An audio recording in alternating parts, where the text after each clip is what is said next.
dhegeystayaal waxaad ku soo dhowaataan barnaamijkii faaqidaada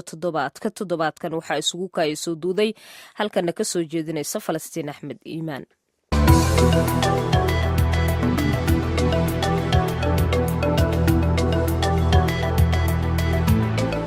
waxaana wanaagsan dhegeystayaal ku soo dhowaada barnaamijka faaqidaada toddobaadka. barnaamijka faaqidaada toddobaadka waxaan toddobaadkan ku eegaynaa warmurtiyeedkii ka soo baxay shirkii ay magaalada Kampala ku yeesheen madaxda wadamada ay ciidamadoodu joogaan Soomaaliya, Itoobiya iyo dowladda federaalka ah. gabagabadii shirkaasi ayaa waxaa ka soo baxay warmurtiyeed ka koobnaa qodobo oo ay ka mid tahay in ciidamo isku dhafa oo ka socda AMISOM la geeyo magaalada Kismaayo, in maamulka dekedda iyo garoonka lagu wareejiyo dowladda federaalka ah, iyo in maleeshiyaadka gobolka ku sugan ay ku biiraan ciidamada Soomaaliya oo la qarameeyo. siyaabo kala duwan ayaa loo arkay qodobada warmurtiyeedka,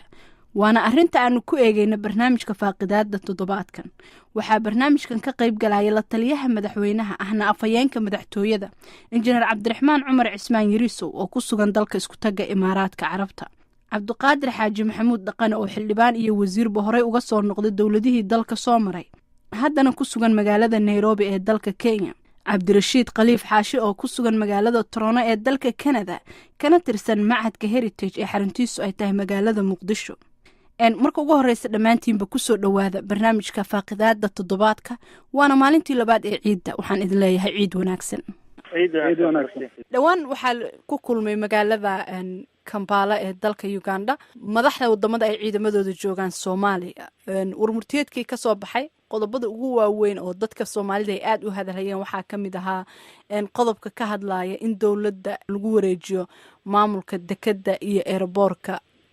magaalada. marka haddii aan taas ku bilowno, heshiiska Kampala muxuu ku soo kordhiyay xaaladda Soomaaliya? ma tahay guul ay dowladdu sheegan karto in la leeyahay ha lagu wareejiyo dekedii iyo garoonkii magaalada Kismaayo? waxaan siinayaa injineer cabdiraxmaan yariisow inuu noo sharxo. bismillahi raxmaani raxiim. Falastiin,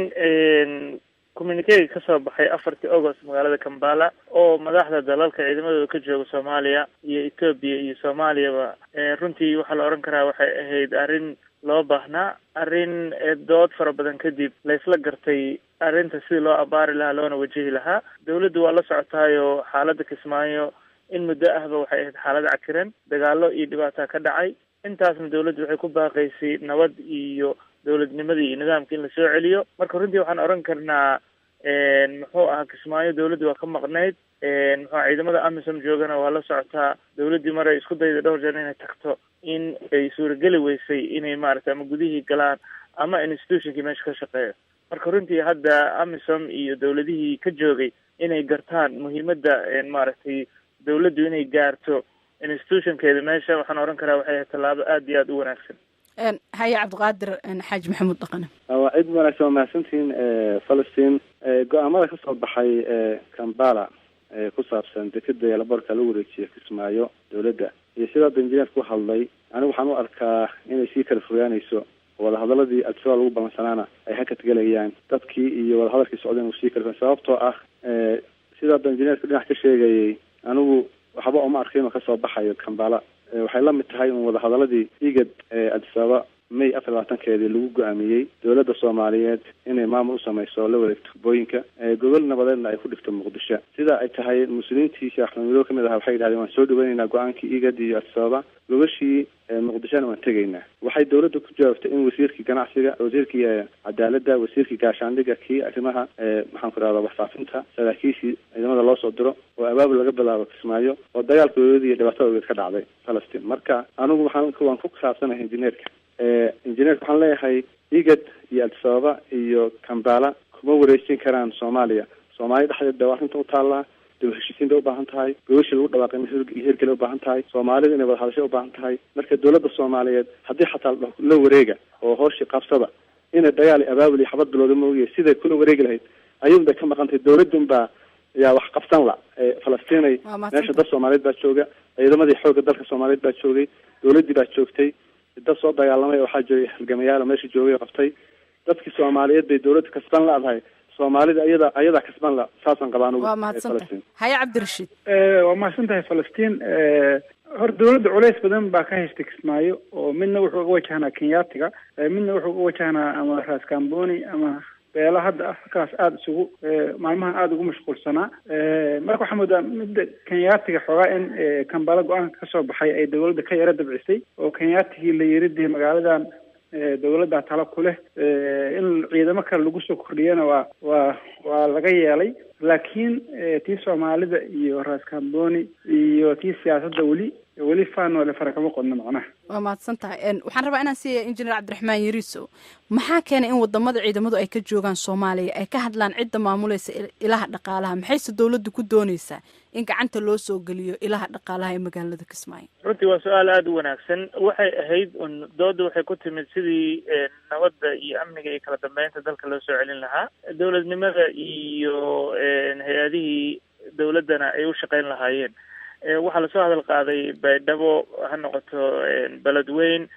ha noqoto jowhar ciidamadii amisom joogo waxay la shaqeeyaan dawladda waxay maaragtay dawladdu maamushaa hay-adihii muhiimka u ahaa maaragtay bulshada marka saas ayaa keentay Kismaayo inay noqotay meel ka duwan meelahaas kale midda kale dhaqan uu ka hadlay waa run wadahadalkii dawladdu horey maaragtay u go-aansatay wadahadaladii way socdaan communiquegana waa ay ku jirtay dawladda lagu amaanay wadahadalka ay la bilowday maaragtay guruubyada jooga Kismaayo in lasii wado lasii ambaqaado annaga dawladda Soomaaliya haddaan nahay waxaa keliya oo shacabkan 22 sano dhibkii iyo dagaaladii socday baabi'in kara waxay tahay dawladnimo kala dambeyn iyo good governance laakiin 22 sano wixii laga soo gudbay oo ah warlordism iyo ma socon karto mana shaqeynayso waqtigan hadda la joogo haye aan dhaqana waa mahadsantahay Falastiin arrinta aan haysto waxa weeye dawladda ayaa shaqadeeda qabsan la meesha aan isku khilaafsanahay aniga injineerka waxa weeye dawladda ayaa Soomaalida heshiin la dawladdu arrimaha dibadda ku guuleysatay aqoonsi badan bay heshay waxaa ogid baa madaxweynuhu intaasoo meel tagay intaasoo safarada u timid waxaa dhammaan dadka Soomaaliyeed iyo dadka dawladda taakuleeyaba ay isku waafaqsan in dawladdu arrimaha domesticada iyo arrimaha gudaha iyo gobolada iyo shacabka iyo qabaa'ilada ay ku guuleysan lahayd marka injineer waxaan leeyahay inta aadan la aadin dekadii elabor waa resource-kana dastuurka Soomaaliyeed buu ku qoran yahay federaal baa la dhigay waxaa la isku haystay Soomaali ay isku dishay ku kala tagtay waxaa kamid ahaa cadaalad xumo iyo resource-ka oo la isku dagaalo ayaduna 20 sano dagaalka wuxuu ku socday waa resource-kaas marka dastuurkii baa la yidhi federaalka ayaa laga hadlaya sida loo qaybsanayo maamul goboleedka iyo kheyraadka dawladda dhex waxa hayso iyo dawlad goboleedka marka taas waxay u dambaysaa dastuur bay u taallaa iyo resourcekiis war dadkii meesha ka dhacay halaagii dhacay dadkii dhintay gumaadkii mashaakil ka dhacay qabaa'iladii islaayay fakshanadii iyo walwadooda hadda haddii dhinac ka hadlo ayaa mas-uuliyaddaas iskale ka dambeeyay warloonimo ma ogolin markuu dhinac ka leeyahay hadda injineer yariiso waa mahadsan yahay ma ogolin warloonimo kii kale aabay ninka barhiiraale maxaan ku raadin ciidamadiisa xagee jiraan maanta wuxuu u dhaxayaa Muqdisho iyo Kismaayo yaa keenay dawladdu maxay ka qayb qaadatay marka waxaan u eedeynayaa dawladdii baa dadkeedii kasban la dawladdii baa heshiisiin samayn la dawladdii baa dadkeedii iyo taaniskeeda ka faa'iideysan la haddadan waxaan leenahay waa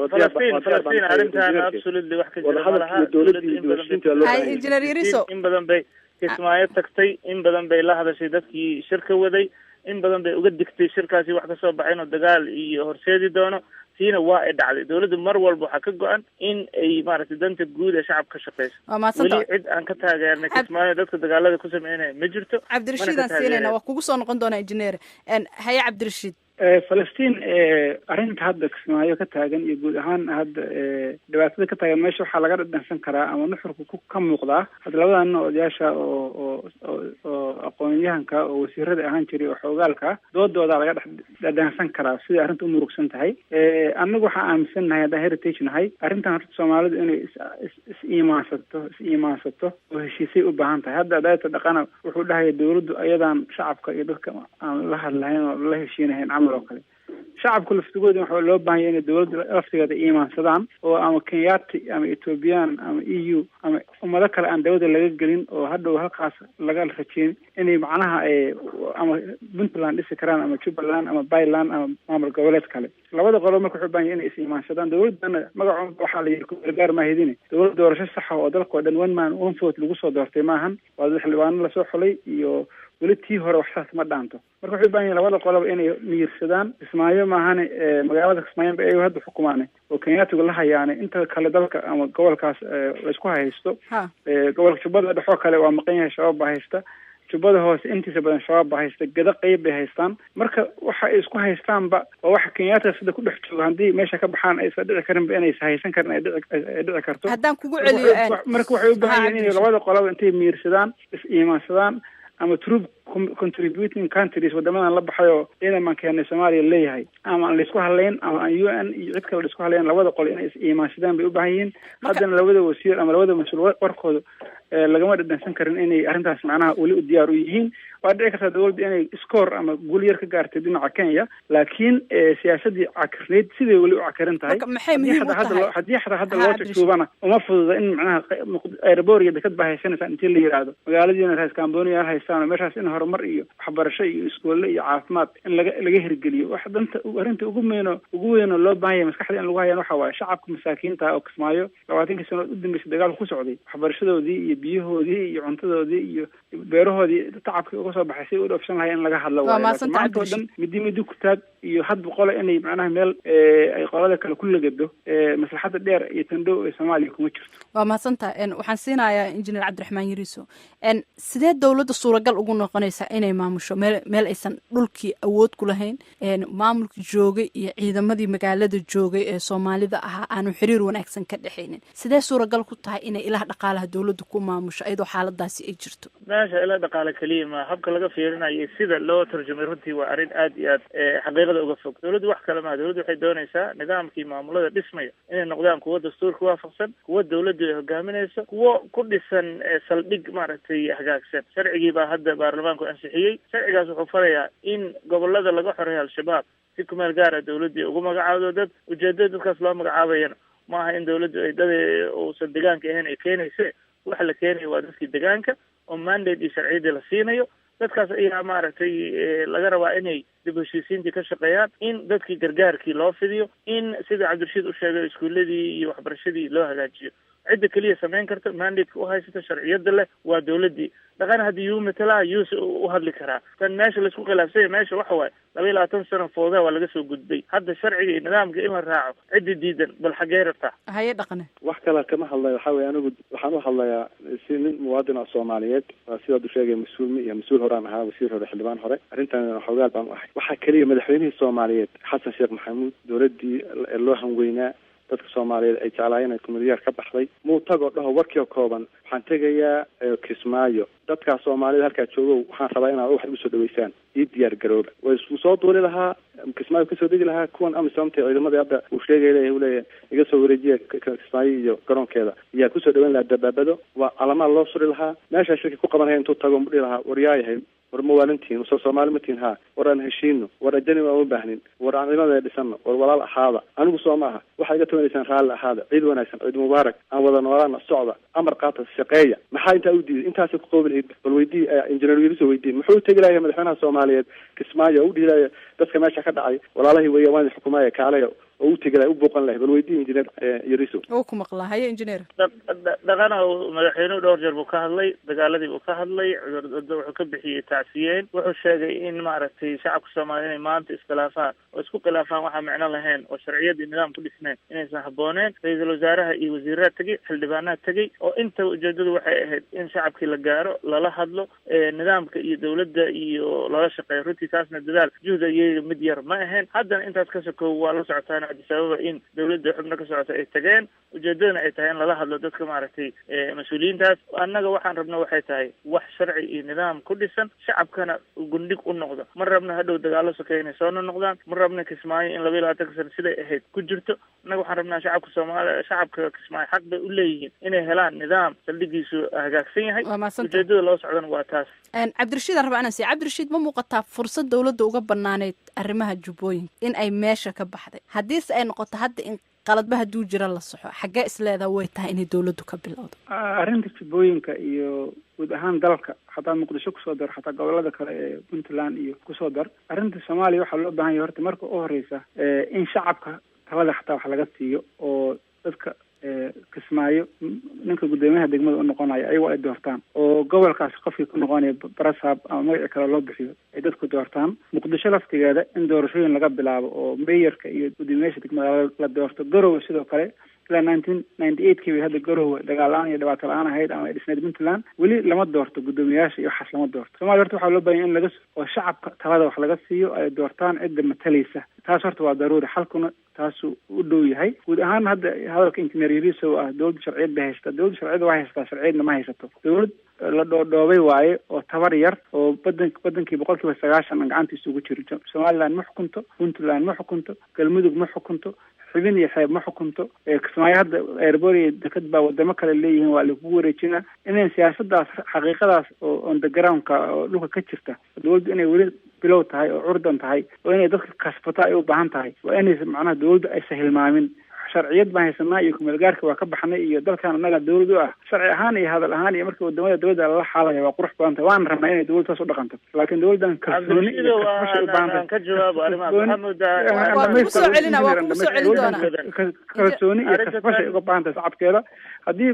macnaha ay sharciga wax ku muquuniso ama dawladda inay ku muquuso waxba u hirgelaya laakiin siyaasadda sharciga ka xeel dheer oo dhici karta siyaasadda inay ka horseedo haddii ka soo qaad for example beesha daarood oo hadda in badan oo kamid a ay u jidbaysan tahay arrintan Jubaland haddii dawladdan ay runtii ay sii kala fogaadaan waxaa dhici karta xasan isagoo iska dhutinaya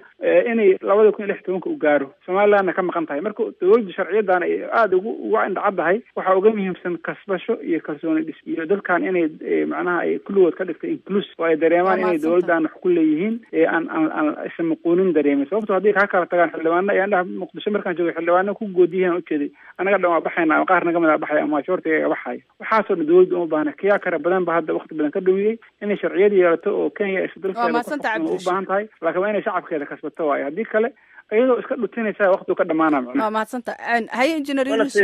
Falastiin Cabdirashiid wax badan aan ka saxo dawladdu waa saa sheegtay shacabka kasbashadiisa u baahan tahay dawladdu waa dawlad dib u heshiisiineed dawladdu waa dawlad gaar u ah arrinta Kismaayo waa ka duwan tahay meelaha kale soo sheegtay dawladdu meel kasta oo al-shabaab laga xoreeyay ha noqoto marka ha noqoto baydhabo ha noqoto beledweyne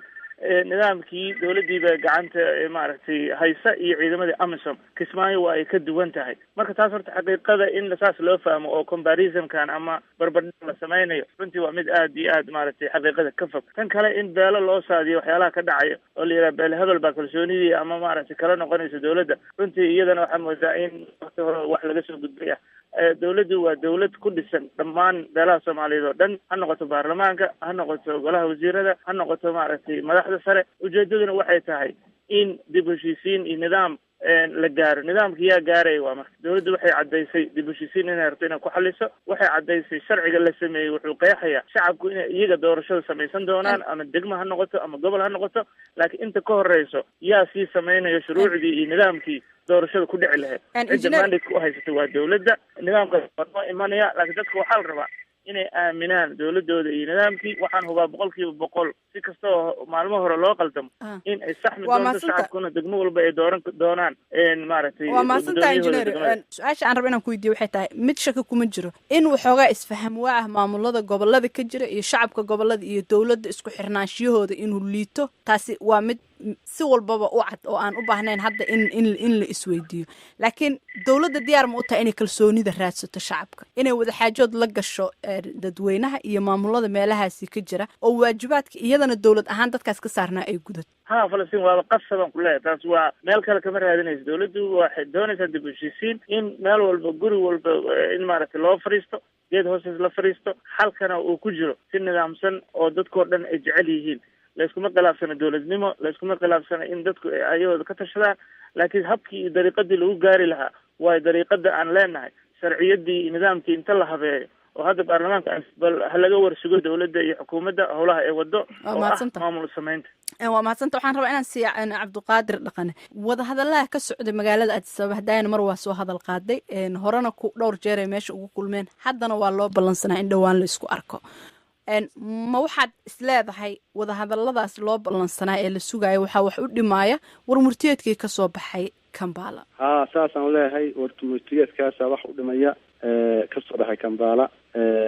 Puntland la socotaa inay tiri dawladda Soomaaliyeed waan ka fiirsanaynaa wada shaqayntii aan lahayn maadaama dastuurkii ay waxyaalo badan iska bedeleen kuwana sidaas oo kale Jubaland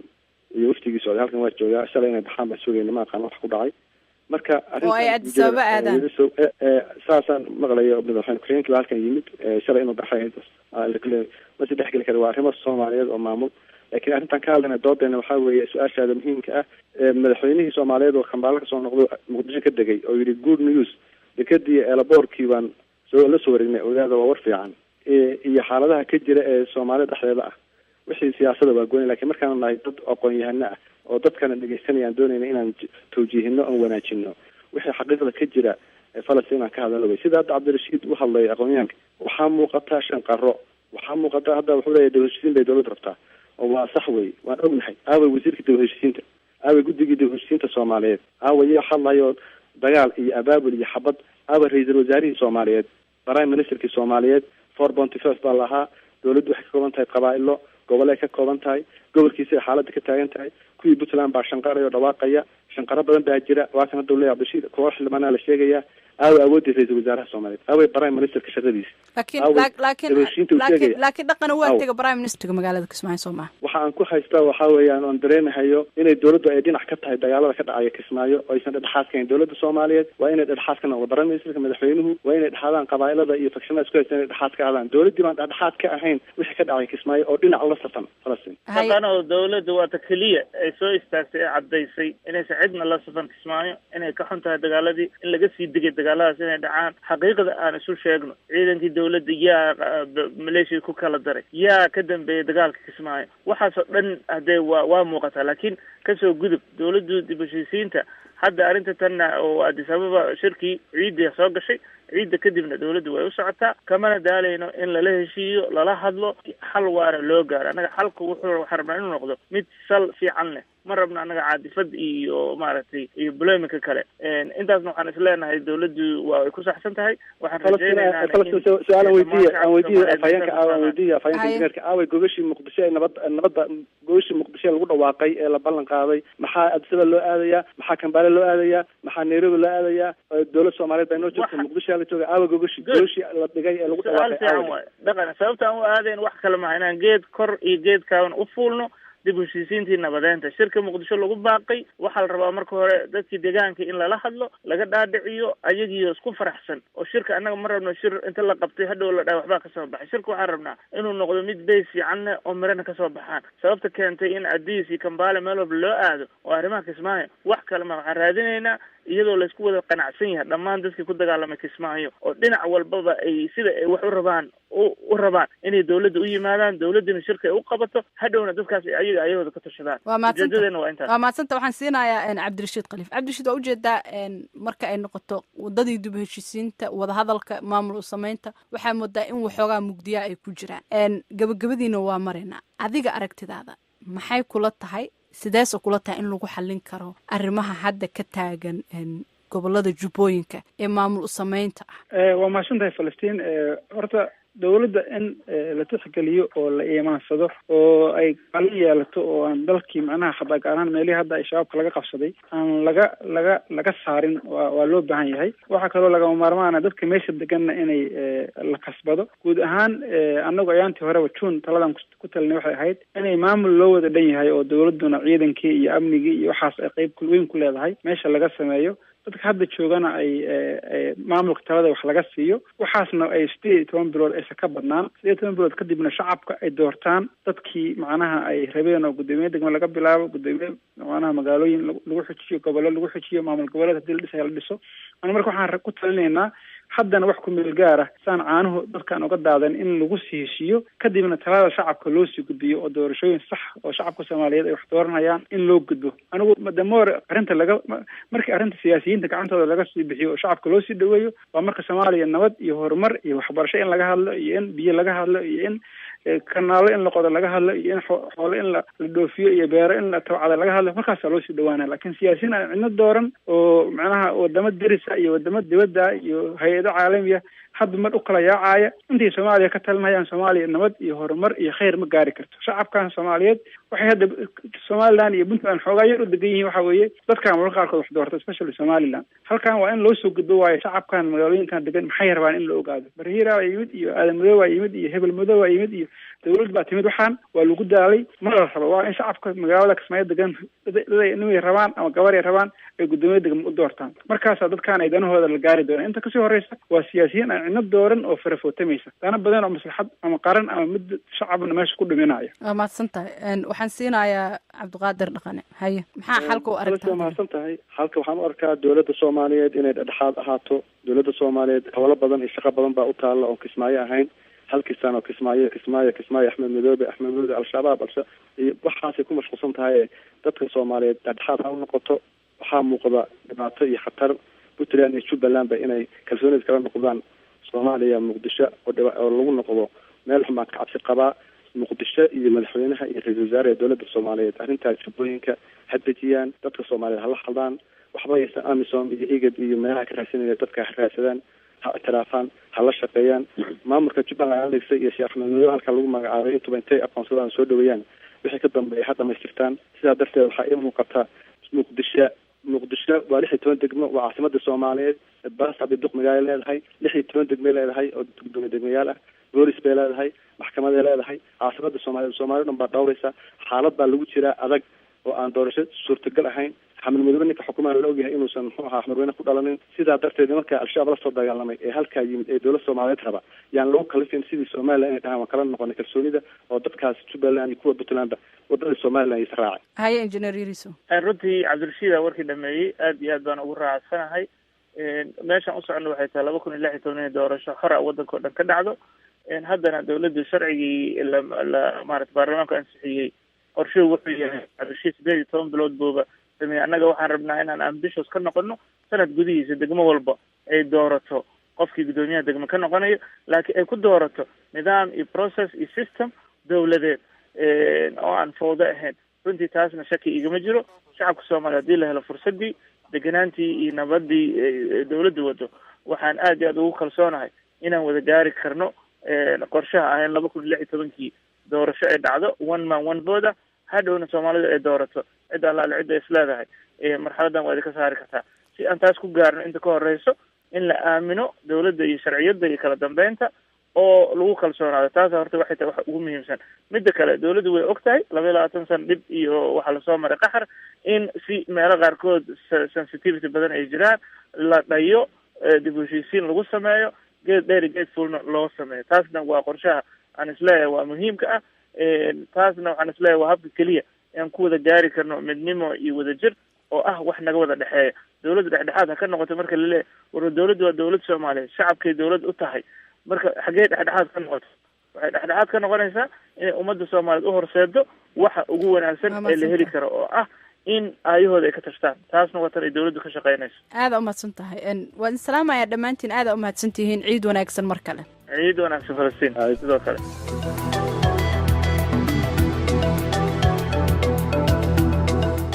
inta ayaan dhegaystayaal kusoo gabagabeynaynaa barnaamijkii faaqidaada toddobaadkan barnaamijka waxaa ka qayb galay injineer cabdiraxmaan cumar cismaan yariiso oo ah afhayeenka madaxtooyada islamarkaana ah la taliyaha madaxweynaha dowladda federaalk soomaaliya oo ku sugan dalka isku tagga imaaraadka carabta. cabdirashiid khaliif xaashi oo ka tirsan machadka heritage ee xaruntiisu ay tahay magaalada muqdisho kuna sugan dalka kanada,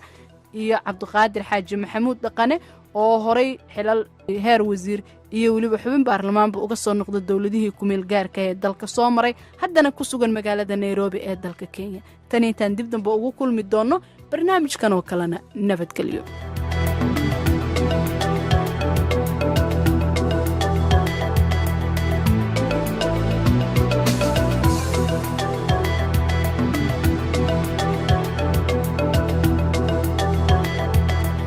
waa hagaag barnaamijkaasi faaqidaada toddobaadka iyo Falastiin Axmed. intaasaynu kaga gudubna. halkaad ka dhegaysanayseena waa laanta afka soomaaliga idaacadda VOA doodan kaga imaanaysa magaalada Washington.